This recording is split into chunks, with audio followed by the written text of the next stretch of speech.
सहारा प्रणाम, सहारा समय में आपका स्वागत है। मैं हूं अनुज शर्मा। बुलेटिन की शुरुआत करेंगे आज की बड़ी खबरों के साथ।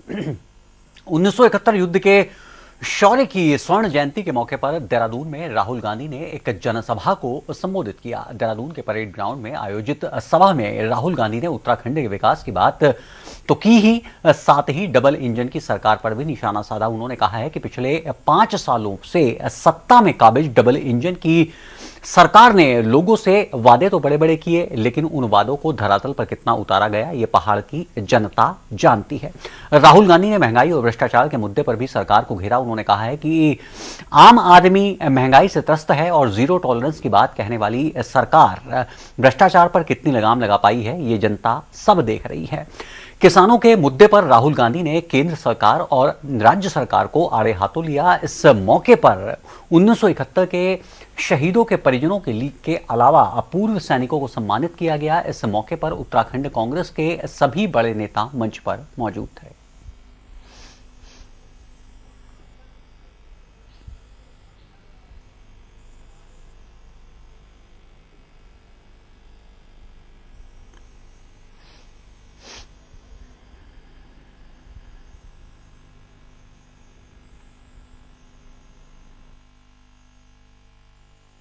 यहां से लोगों का प्लान होता है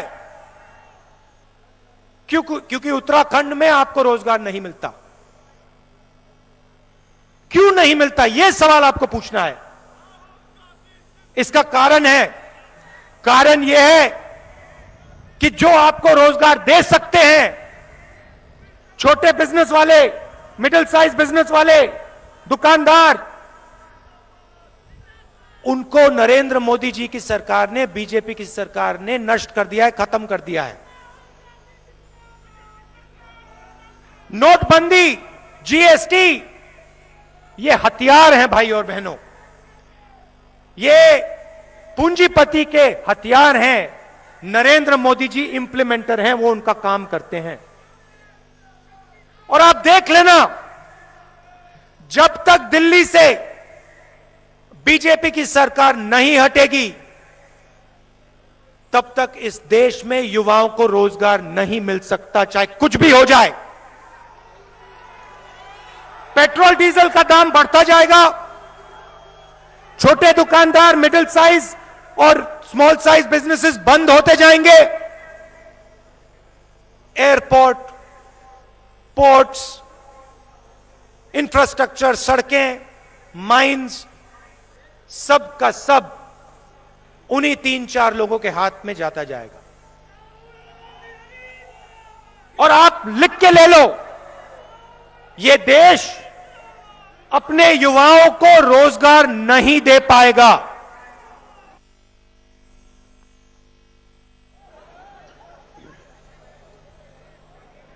किसानों के खिलाफ, उनकी मदद करने के नहीं, उनको खत्म करने के लिए बनाए गए। पूरे देश के किसान खड़े हुए, एक साथ खड़े हुए, पीछे नहीं हटे। देखिए क्या शक्ति है उनमें, डरे नहीं, पीछे नहीं हटे। 1 साल बाद प्रधानमंत्री कहते हैं, हाथ जोड़ के कहते हैं, गलती हो गई,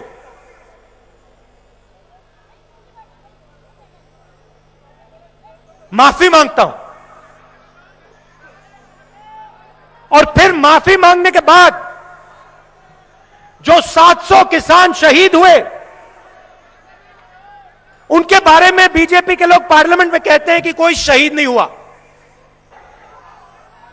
डिमोनेटाइजेशन, नोटबंदी, उसके बाद गलत जीएसटी, उसके बाद कोरोना के समय हिंदुस्तान के सबसे बड़े उद्योगपतियों को टैक्स माफ, मगर मजदूरों को बस या ट्रेन का टिकट नहीं दिया। ये क्या हो रहा है और क्यों हो रहा है? भाइयों और बहनों, चाहे वो नोटबंदी हो, चाहे वो गलत जीएसटी हो, चाहे कोरोना में जो सरकार ने एक्शन लिए वो हो, ये तीनों काम हिंदुस्तान के जो छोटे बिजनेस वाले हैं, मिडिल साइज बिजनेस वाले हैं, किसान हैं, मजदूर हैं, इन पर हिंदुस्तान के सबसे बड़े 2-3 पूंजीपति का आक्रमण है। भाइयों और बहनों,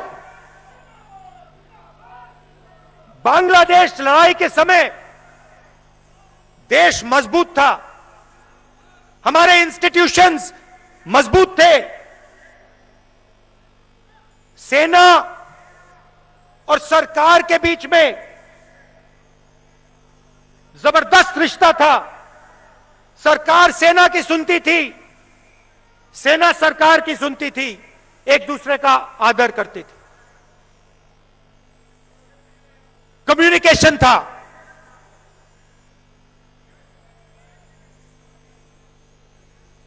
हिंदुस्तान की अर्थव्यवस्था मजबूत थी, इसीलिए पाकिस्तान को 13 दिन में हराया।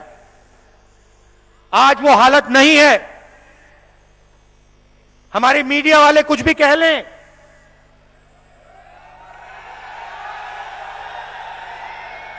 राफेल हवाई जहाज के जितनी भी फोटो दिखा दें, भाई और बहनों, हवाई जहाजों से, टैंक से देश मजबूत नहीं होता। देश मजबूत जब होता है जब देश की जनता मजबूत होती है, जब देश एक होता है, एक आवाज से बोलता है। ये कांग्रेस पार्टी में और बीजेपी में फर्क है। हम आपकी कुर्बानी पहचानते हैं, समझते हैं। जो आपने सहा है, हमने सहा है। मैंने आपको बताया, मैं वो दिन कभी नहीं भूल सकता हूं जब मुझे स्कूल में बताया गया कि इंदिरा गांधी जी को 32 गोलियां लगी हैं। मैं भूल नहीं सकता। और वैसे ही उत्तराखंड में हजारों परिवार हैं जिनके घर में फोन आया, पापा शहीद हो गए, चाचा शहीद हो गए। रिश्ता है आपके बीच में, मेरे बीच में, इसलिए मैं खुल के बोल सकता हूं आपके साथ। राहुल गांधी के दौरे के बाद उत्तराखंड कांग्रेस के कार्यकर्ताओं में जबरदस्त उत्साह देखने को मिल रहा है। कार्यकर्ताओं का कहना है कि रैली पूरी तरह से सफल रही है और 2022 में कांग्रेस की जीत निश्चित है। सहारा समय संवाददाता श्रीनिवास पंत ने कांग्रेस नेताओं और कार्यकर्ताओं से बातचीत की। इस वक्त मैं मौजूद हूं उत्तराखंड की राजधानी देहरादून के परेड ग्राउंड में। यहां पर राहुल गांधी ने मिशन 2022 का चुनावी आगाज कर दिया है, यानी चुनावी संक्रांत यहां से हो चुका है। कमलेश रमन हमारे साथ मौजूद है, आपसे जानना चाहेंगे, आज राहुल गांधी यहां पर आए, मिशन 2022 का जो चुनावी संक्रांत कर दिया है, क्या कुछ कहेंगे? देखिए, आज ये आगाज था राहुल गांधी जी का। आज इस परेड ग्राउंड के अंदर जो जनमानस उमड़ा है, ऐतिहासिक रैली हुई है राहुल गांधी जी को सुनने के लिए। 2022 का ये आगाज है। हम आने जा रहे हैं और भाजपा को उखाड़ने जा रहे हैं यहाँ से। तो यानी ये पूरा तरीके से